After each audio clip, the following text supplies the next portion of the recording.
গোটা উম্মতে মুসলিমা অদূর ভবিষ্যতে ঐক্যবদ্ধ হয়ে আল্লাহর কোরআনের রজ্জুকে আঁকড়ে ধরবে।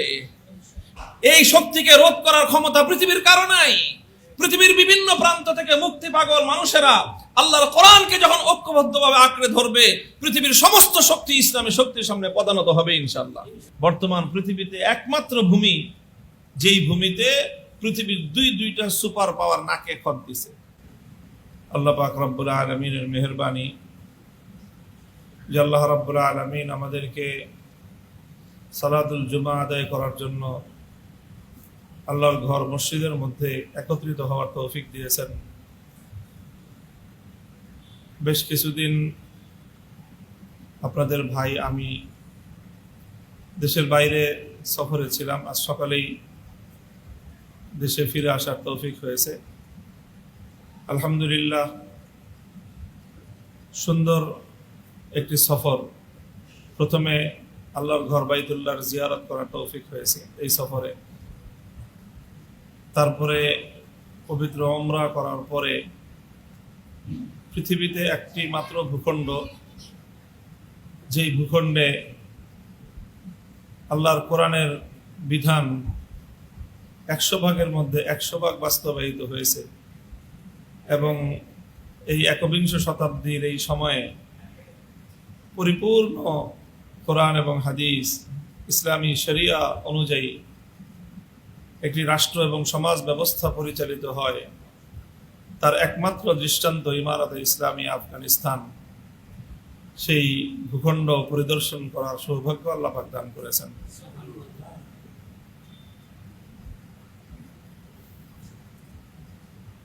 যেই ভূখণ্ডকে সারা পৃথিবীর মানুষের সামনে একটা ভয় এবং আতঙ্কের নাম হিসেবে চিহ্নিত করে রাখা হয়েছে।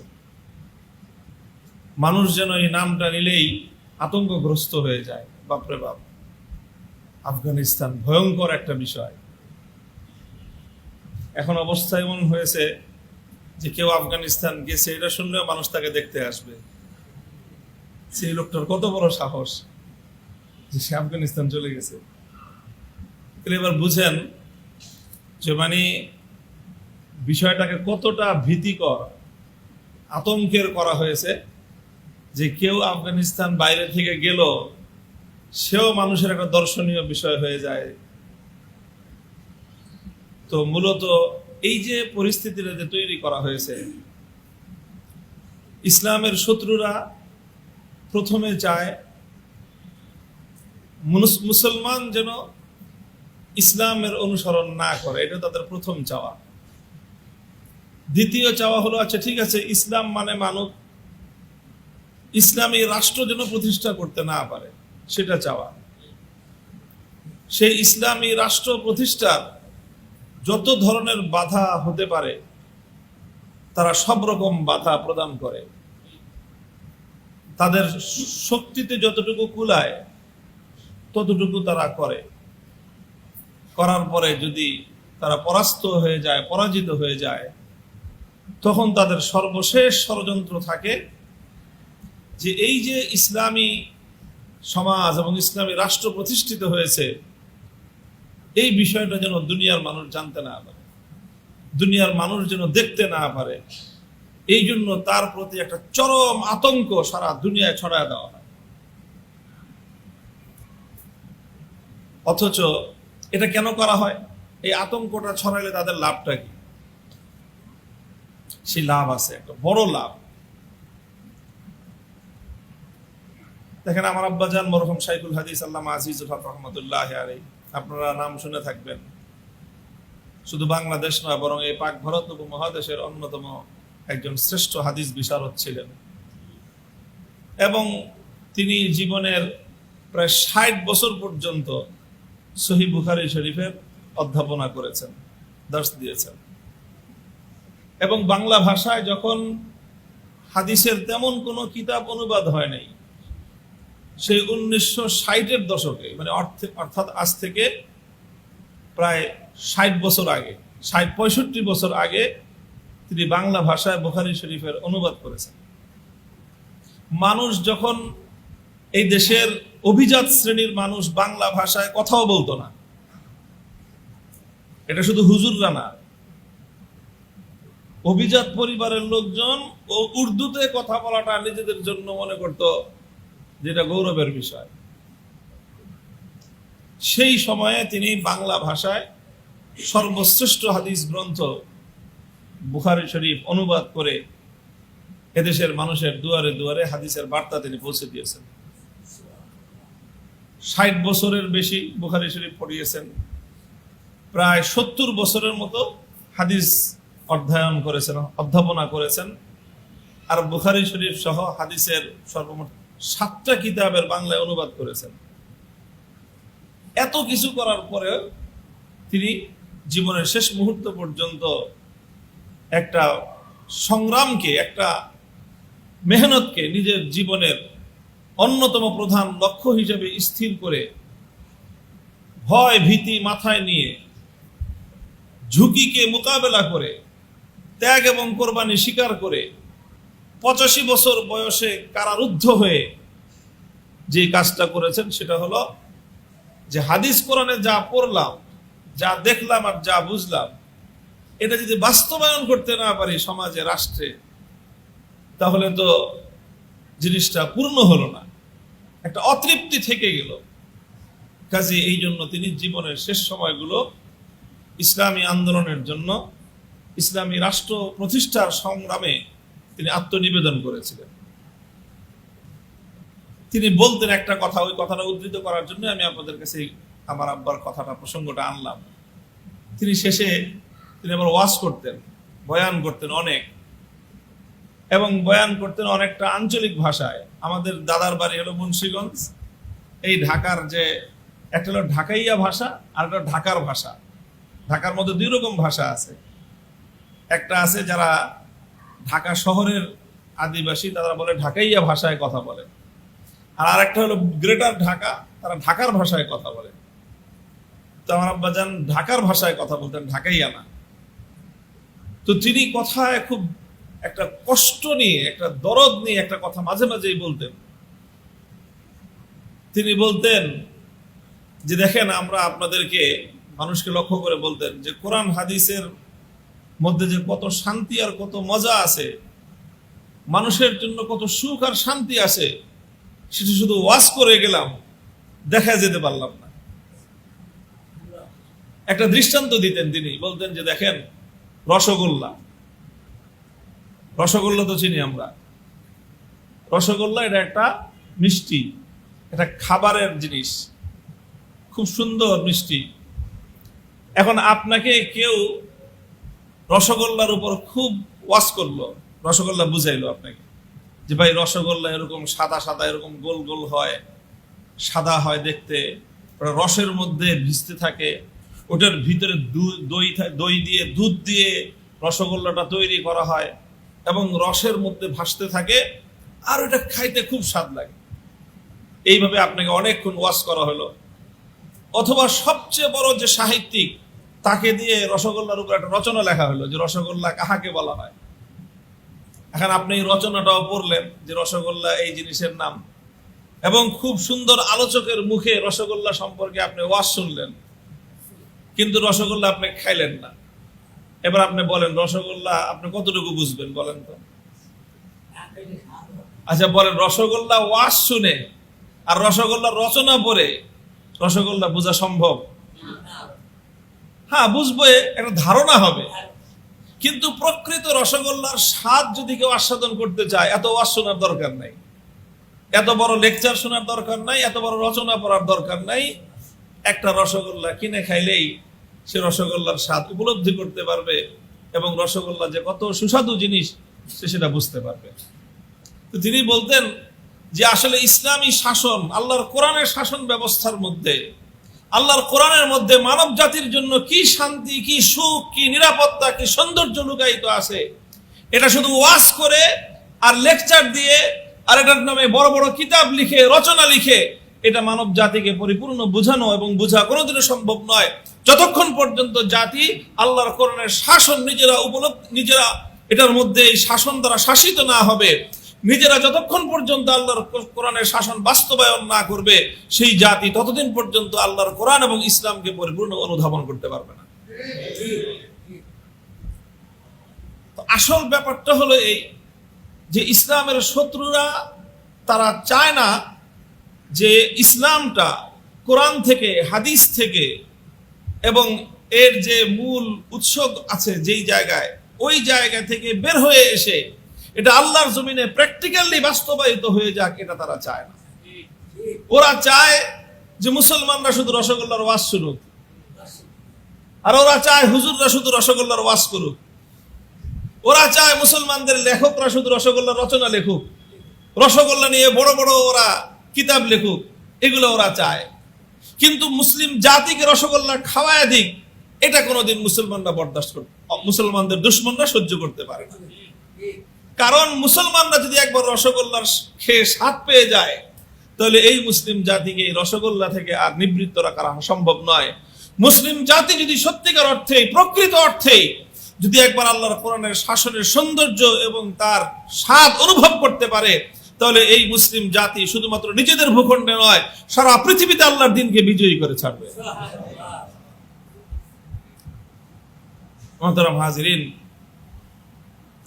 এই জন্য বললাম যে পৃথিবীর একমাত্র ভূখণ্ড যেখানে তারা শতভাগ এই কথা দৃঢ় প্রতিজ্ঞা করেছে যে আল্লাহর কোরআন এবং নবীর হাদিসে যা আছে, ইসলাম যা বলেছে, আমরা এমন একটা রাষ্ট্র ব্যবস্থা পরিচালনা করব যে রাষ্ট্র ব্যবস্থার মধ্যে ইসলাম এবং কোরআন সুন্নাহর বাইরে একটা কর্ম, একটা পদক্ষেপ, একটা পাও ফেলানো হবে না। এইরকম একটা দৃঢ় সিদ্ধান্ত নিয়ে ইমারাতে ইসলামিয়ার মুসলমান ভাইয়েরা তারা অগ্রসর হয়েছে।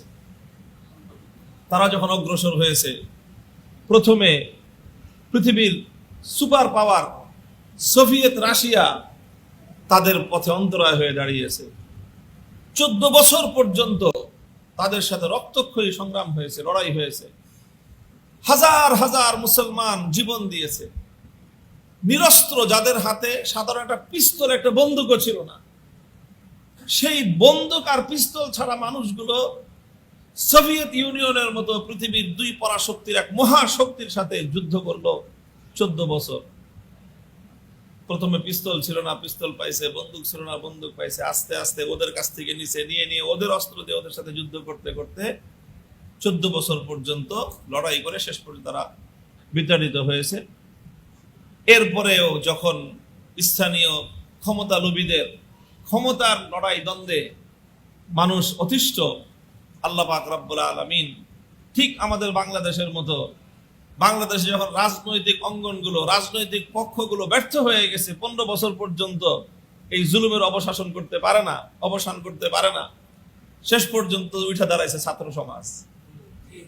এই ছাত্ররা যখন উঠে দাঁড়াইছে, আলহামদুলিল্লাহ দেখা গেল কিছুদিনের মধ্যেই, অল্প কিছুদিনেই ছাত্রদের রক্ত, তাদের কোরবানি, তাদের সংগ্রামের মুখে 16 বছরের ফেরাউন শক্তি আল্লাহর রহমতে উৎখাত হয়ে গেছে। ঠিক এরকম সেই মাটিতেও যখন দেখা গেল যে রাজনীতিবিদরা তারা ক্ষমতার লড়াইয়ে মগ্ন, তখন সে দেশের ছাত্ররা তারা বলল যে আমরা অনেক রক্ত দিয়েছে আমাদের বাবারা, ভাইয়েরা, আমরা আর রক্তপাত দেখতে চাই না। যেই কোরআনী শাসনের জন্য রক্ত দেওয়া হয়েছে, এবার সেই কোরআনী শাসন বাস্তবায়ন করেই ছাড়বো আমরা। সারা দেশের সমস্ত ছাত্ররা ঐক্যবদ্ধ হয়ে গেল। ছাত্ররা যখন ঐক্যবদ্ধ হয়ে যায়, তখন সেই জাতির কোন শক্তি তাদের সামনে দাঁড়াতে পারে না। এটা ইতিহাস যে তরুণ সমাজ যখন ঐক্যবদ্ধ হয়, ছাত্র সমাজ যখন কোন ন্যায়কে প্রতিষ্ঠার জন্য, ন্যায়ের প্রতিষ্ঠার লক্ষ্যে যখন অন্যায়ের বিরুদ্ধে তারা রুখে দাঁড়ায়, তখন কোন শক্তি সেই তারুণ্যকে রুখতে পারে না। যেই তারুণ্যের হাতে সত্যের মশাল থাকে, যে তারুণ্যের হাতে ন্যায়ের ঝান্ডা থাকে, সেই তারুণ্যকে রুখে দেওয়ার মতো কোন শক্তি আল্লাহ পাক এই পৃথিবীতে সৃষ্টি করেন নাই। তার সর্বশেষ দৃষ্টান্ত আমাদের বাংলাদেশ, এবং এই বাংলাদেশকে দেখে আরো পৃথিবীর অন্যান্য দেশে এটা ছড়িয়ে পড়ছে তারুণ্যের শক্তি। ঠিক সেই আফগানিস্তানেও এই তরুণ ছাত্র সমাজ তারা এই হানাহানি মারামারি দেখতে দেখতে ক্লান্ত হয়ে তারা ঐক্যবদ্ধ হয়ে গেল। আল্লাহ পাক তাদের হাতে বিজয়ের পতাকা তুলে দিলেন, এবং তারা এসেই সর্বপ্রথম তাদের অঙ্গীকার বাস্তবায়ন করলেন, শতভাগ আল্লাহর জমিনে আল্লাহর কোরআনের বিধান তারা বাস্তবায়ন করলেন। এই যখনই কোরআনের বিধান বাস্তবায়ন হয়ে গেল, সারা পৃথিবীর ইহুদি খ্রিস্টান শক্তির মাথা খারাপ হয়ে গেল। এই তো মুসলমানরা রসগোল্লা খাওয়া শুরু করে দিছে। এখন তার মুসলমানরা শুধু রসগোল্লার ওয়াজ শুনবে আর রসগোল্লা রচনা পড়বে তা না। এরা যদি এখন রসগোল্লার স্বাদ পাওয়া শুরু করে এই মুসলিম জাতি, তাহলে এদেরকে তো আর এখান থেকে বিরত রাখা যাবে না। তখন তারা সকল শক্তি নিয়ে সারা পৃথিবীর 42টা রাষ্ট্র ঐক্যবদ্ধ হয়ে ন্যাটোর নেতৃত্বে সেই ছাত্রদের বিরুদ্ধে তারা আক্রমণ করলো, হামলা করলো। পৃথিবীর যত পাওয়ারফুল হাতিয়ার অস্ত্র আছে সেখানে নিয়ে তারা সব যুদ্ধে ঝাঁপায়া পড়লো। ছাত্ররাও বললো যে ঠিক আছে, আমাদের হাতে যা আছে তাই নেই। তারা প্রথমে চলে গেল একেবারে নিবৃত অঞ্চলে, সেখান থেকে একটু একটু একটু একটু করে মোকাবেলা করতে করতে 20 বছর পর্যন্ত পৃথিবীর সুপার পাওয়ার আমেরিকার নেতৃত্বাধীন ন্যাটো বাহিনীর সঙ্গে তারা লড়াই করলো। 20 বছর পর শেষ পর্যন্ত আমেরিকাও নথি স্বীকার করে নাকে খত দিতে বাধ্য হলো। বর্তমান পৃথিবীতে একমাত্র ভূমি যেই ভূমিতে পৃথিবীর দুইটা সুপার পাওয়ার নাকে খত দিছে। প্রথমে দিয়েছে রাশিয়া, এরপরে দিয়েছে আমেরিকা। নাকে খত দিয়ে সেখান থেকে লেজ গুটায় পালায় গেছে। এখন তো এটার দুয়ার উন্মোচিত হয়ে গেল যে এখন মুসলমানরা দলে দলে এখানে রসগোল্লার স্বাদ দেখবে, রসগোল্লা ভোগ করতে আসবে। এখন আমেরিকার এবং পশ্চিমা বিশ্বের মাথা খারাপ। মুসলমানরা যেন কোনোভাবেই এইটার সম্পর্কে জানতে না পারে, দেখতে না পারে, এখানে আসতে না পারে। এটার ব্যাপারে একটা আতঙ্ক তৈরি করে দেওয়া। ঠিক যেরকম মহানবী মুহাম্মদুর রাসূলুল্লাহ সাল্লাল্লাহু আলাইহি ওয়াসাল্লাম যখন দুনিয়ার মানুষের কাছে লা ইলাহা ইল্লাল্লাহ একত্ববাদের বাণী নিয়ে তিনি এসেছিলেন, প্রথমে কাফেররা, অত্যাচারীরা ওনার এই কথা, এই বাণী যেন মানুষের কাছে প্রচার হতে না পারে, নিজেরা গ্রহণ করে নাই, জুলুম করেছে, অত্যাচার করেছে। আল্লাহর নবীর উপর এমন কোন অত্যাচার নাই যেটা মক্কার মাটিতে মক্কার অত্যাচারীরা যে অত্যাচার চালায় নাই, যে জুলুমের স্টিম রোলার পরিচালনা করে নাই। সব রকম করেছে। আল্লাহর নবী সমস্ত জুলুম সহ্য করেছেন, অত্যাচার সহ্য করেছেন। সেজদার মধ্যে লুটিয়ে পড়ার পরে মাথার উপর উটের ভুঁড়ি রেখে আল্লাহর নবীকে হত্যা করার ষড়যন্ত্র করা হয়েছে। নবীর গলায় গামছা পেঁচায় নবীকে শ্বাসরুদ্ধ করে হত্যা করার পায়তারা চালিয়েছে। আমার নবীজি সব জুলুম অত্যাচার সহ্য করেছেন, কিন্তু যে কোনো উপায়ে ইসলামের এই বাণী, একত্ববাদের এই দাওয়াত মানুষের কাছে তিনি পৌঁছাইতে। মানুষ এটা শুনলেই এই একত্ববাদের আহ্বান, একত্ববাদের দাওয়াতের প্রতি দুনিয়ার নিপীড়িত, নির্যাতিত মজলুম মানুষগুলো পঙ্গপালের মতো ছুটতে আরম্ভ করত, পাগল হয়ে যেত এটা গ্রহণ করার জন্য। তখন মক্কার কুরাইশরা, কায়েমি স্বার্থবাদী শক্তি, তারা একটা কথাই বলতো যে খবরদার মুহাম্মদের কথা শুনো না, মুহাম্মদের কথা শুনো না। কে ভাই কি শুনলে কি হবে? সে এমন এক মানুষ যে তার কথার মধ্যে কি রকম যেন সমস্যা আছে, একটা জাদুর মতো, যেই তার কথা শুনে তার মাথা খারাপ হয়ে যায়। এই জন্য মক্কার কাফেররা, তাদের চেষ্টা ছিল কোন মানুষ যেন আল্লাহর নবীর কথা শুনতে না পারে, কোন মানুষ যেন আল্লাহর নবীর কথা শুনতে না পারে। নবীজির সিরাত নবীজির সিরাতে, জীবনীতে আসে যে বিশেষ করে যখন হজের মৌসুম আসতো, তো হজ মৌসুমে তো সারা বিভিন্ন দেশ থেকে মক্কায় মানুষজন আসে, হাজার হাজার মানুষ হজ করতে আসে। ওই যুগ থেকে এই যুগে নতুন নতুন মানুষ হজের মৌসুমে মক্কায় আসে। তো আল্লাহর নবী এই জন্য এটাকে একটা মোক্ষম সুযোগ মনে করতেন যে এখনই মানুষের কাছে দাওয়াত পৌঁছানোর সবচেয়ে সুন্দর সুযোগ। নবীজি হজের মৌসুমে মানুষের কাছে দাওয়াত নিয়ে যেতেন। এখন মক্কার কাফের বেঈমানের দল, ওরা চিন্তা করলো যে আমরা তো মুহাম্মাদের ধর্ম গ্রহণ করেই নাই, অন্য কোনো মানুষ যেন এটা গ্রহণ করতে না পারে। এই জন্য তারা কি করলো, তারা এরকম কয়েকটা দল তৈরি করলো। এই দলগুলো সবসময় মুহাম্মদ সাল্লাল্লাহু আলাইহি ওয়াসাল্লামের আশেপাশে থাকতো। নবীজি কারোর সাথে কথা বলতে গেলেই তারা তাকে গিয়ে বলতো, খবরদার, দেখো যে এই লোকটার সাথে কথা বলো না। কেন ওর সাথে কথা বললে কি সমস্যা? কি একটা পাগল, কাছে পাগল হয়েছে, কি হয়েছে দেখি না, পাগল কি বলে। না না না, এটা আরো আজব পাগল। কেমন পাগল? কি এর কথা যেই শুনে সেও পাগল হয়ে যায়। এর কথা যেই শুনে তার পরিবারের সমস্যা দেখা দেয়। কি সমস্যা দেখা দেয়? কে পরিবারের মধ্যে গন্ডগোল তৈরি হয়ে যায়, ভয়ে ভয়ে গন্ডগোল হয়ে যায়, পিতা সন্তানের মধ্যে বিচ্ছেদ তৈরি হয়ে যায়, স্বামী স্ত্রীর মধ্যে বিভেদ তৈরি হয়ে যায়। এমন এক পাগল যে এর কথা যেই শুনবে সেই পাগল হয়ে যাবে।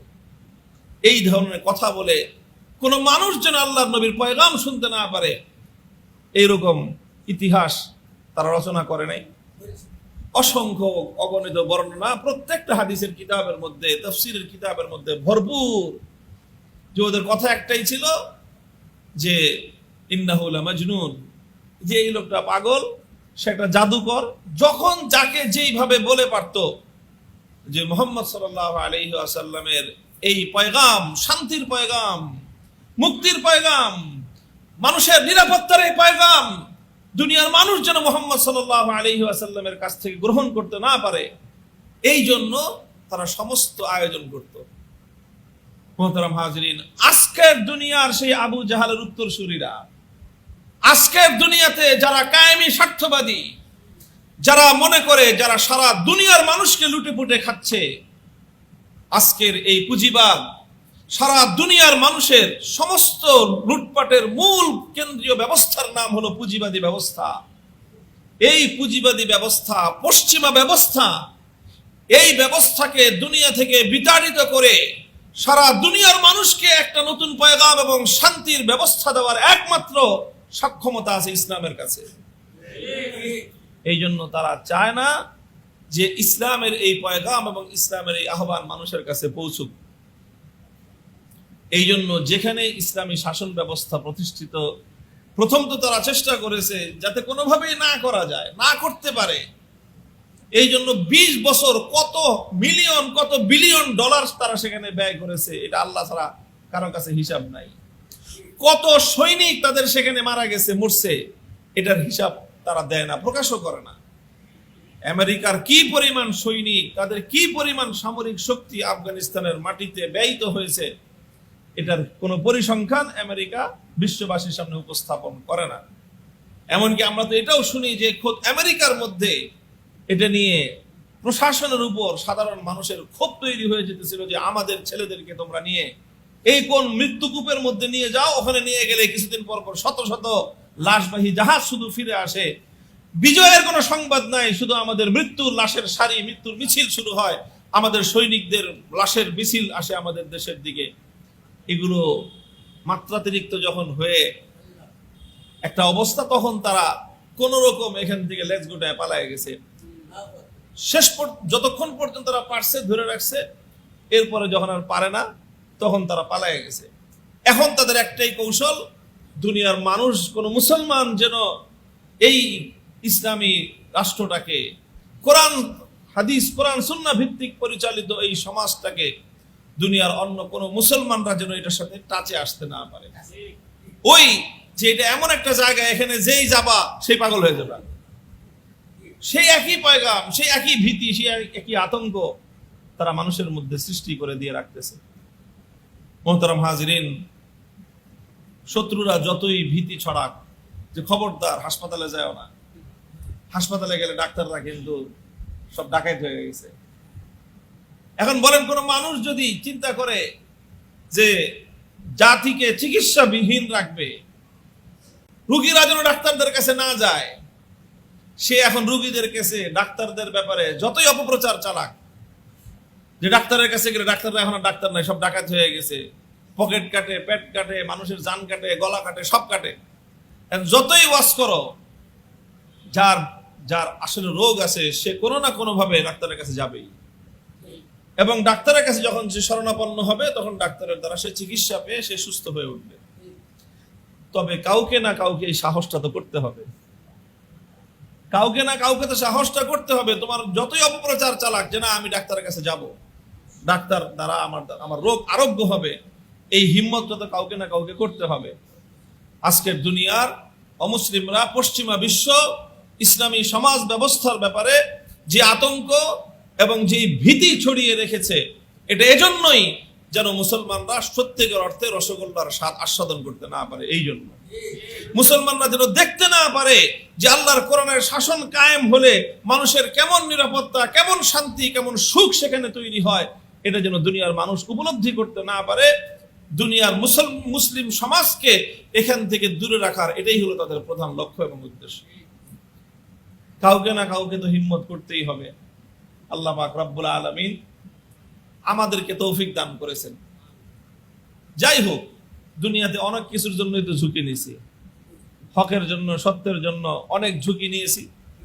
আমরা বিশ্বাস করি আল্লাহ পাক রব্বুল আলামিনের রহমত থাকলে সারা দুনিয়ার সমস্ত কুফরি শক্তি মিলে একটা বাঁকা পশম, একটা সোজা পশম বাঁকা করতে পারে না।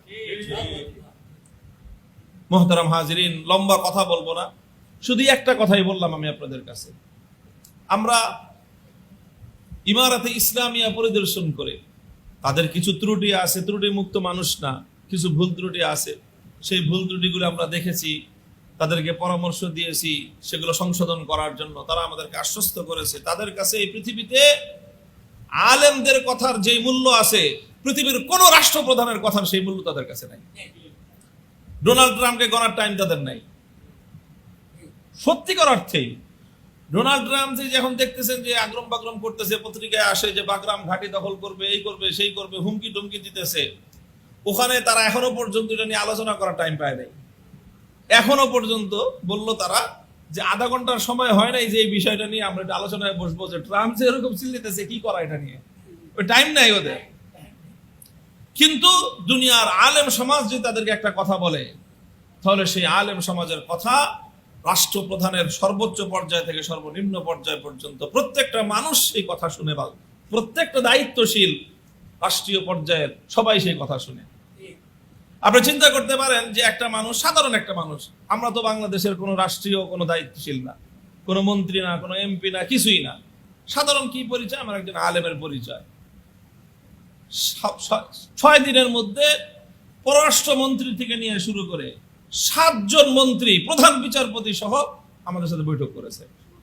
আপনি জানতো বাংলাদেশের একটা মন্ত্রীকে আরেকটা যে কোনো দেশে পাঠান, যে একজন বাংলাদেশের একজন অতিথি 6 দিনের মধ্যে প্রধান পররাষ্ট্রমন্ত্রী, প্রধান বিচারপতি সহ 7 জন মন্ত্রীর সাথে 6 দিনে বৈঠক করবে, এমন পৃথিবীর কোনো দেশ আছে কিনা?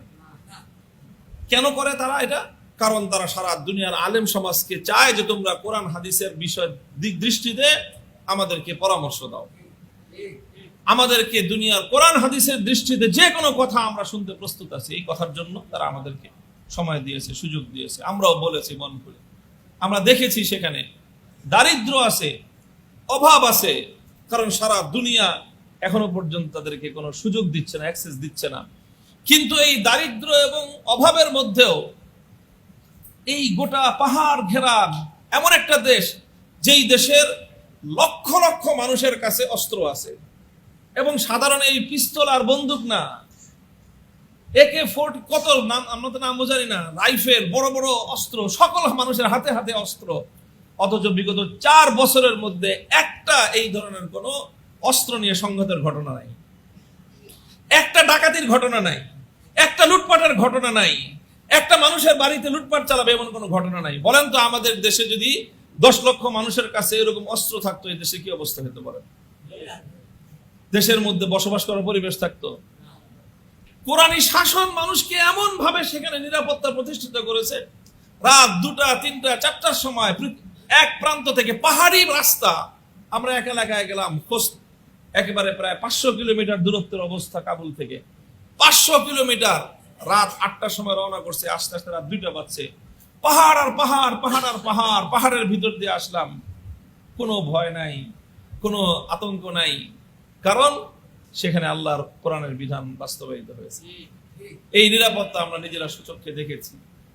সেখানে অভাব আছে, অনটন আছে, কিন্তু কোনো দরিদ্র অসহায় মানুষকে না খাওয়ায় নিজে খাওয়ার প্রতিযোগিতা নাই। 8 লক্ষ মানুষকে, 8 লক্ষ ফ্যামিলিকে রাষ্ট্রীয় ভাতা প্রদান করা হয়। ইয়েতিম, বিধবা, চাই সেই ইয়েতিম বিধবা মুজাহিদদের সন্তানরা হোক, এমনকি যারা তাদের শত্রু ছিল বিগত 20 বছর, সেই শত্রু যারা এদের বিরুদ্ধে যুদ্ধ করেছে, শত্রু যুদ্ধ করতে গিয়ে মারা গেছে, সেই শত্রুর ইয়েতিম এবং সেই শত্রুর বিধবা স্ত্রীকে তারা রাষ্ট্রের পক্ষ থেকে ভাতা দেয়। তো তোর বাপে মরে গেছে আমাদের বিরোধিতা করে, বাপের দোষ, তোমার তো দোষ নাই, তুমি ইয়েতিম, তুমি রাষ্ট্রের কাছ থেকে ভাতা পাবা। তুমি বিধবা, তোমার স্বামী আমাদের শত্রু ছিল, কিন্তু তুমি তো আমার শত্রু না, তুমি বিধবা, তুমি রাষ্ট্রের কাছ থেকে ভাতা পাবা। শত্রু মিত্র ভেদাভেদ ছাড়া প্রায় 1 মিলিয়ন মানুষকে কমসে কম মাসে $100, $100 বাংলাদেশে কত হয় বলেন? হ্যাঁ, 12,000 টাকা হয় প্রায়। বাংলাদেশে প্রায় 12,000 টাকা হয় $100। ওখানকার মুদ্রার দাম অনেক বেশি আমাদের চেয়ে, ওখানকার মুদ্রার দামে $100 5,000 টাকার কিছু বেশি হয়। কমসে কম $100, বেশি আরো $200-300 পর্যন্ত। এবার হিসাব করে দেখেন যে 1 মিলিয়ন মানুষকে যদি প্রতি মাসে মিনিমাম $100 করে দেওয়া লাগে, তাহলে কত টাকা খরচ হয় হিসাব করে দেখেন। পৃথিবীর এত বড় বড় অনেক অর্থনৈতিকভাবে সমৃদ্ধ জাতি রাষ্ট্র আছে, কারো পক্ষে এটা কি সম্ভব যে এরকম $100 করে এরকম 1 মিলিয়ন মানুষকে সহযোগিতা দেবে, বিধবা এবং এতিমদেরকে? আল্লাহ পাক রব্বুল আলামিন এই সবই দিয়েছেন আল্লাহর কোরআনের বরকতে, ইসলামী শাসন ব্যবস্থার বরকতে। আল্লাহ পাক রব্বুল আলামিন এই উম্মতকে, কোরআনের এই উম্মতকে, যারা কোরআনের উম্মত, যাদের জন্য আল্লাহ কোরআন নাজিল করেছেন, সেই উম্মত যেন আল্লাহর কোরআনকে আঁকড়ে ধরে, এটাই হবে আগামী উম্মতে মুসলিমার সবচেয়ে বড় চ্যালেঞ্জ। এবং ইনশাআল্লাহ গোটা উম্মতে মুসলিমা অদূর ভবিষ্যতে ঐক্যবদ্ধ হয়ে আল্লাহর কোরআনের রজ্জুকে আঁকড়ে ধরবে। এই শক্তিকে রোধ করার ক্ষমতা পৃথিবীর কারো নাই।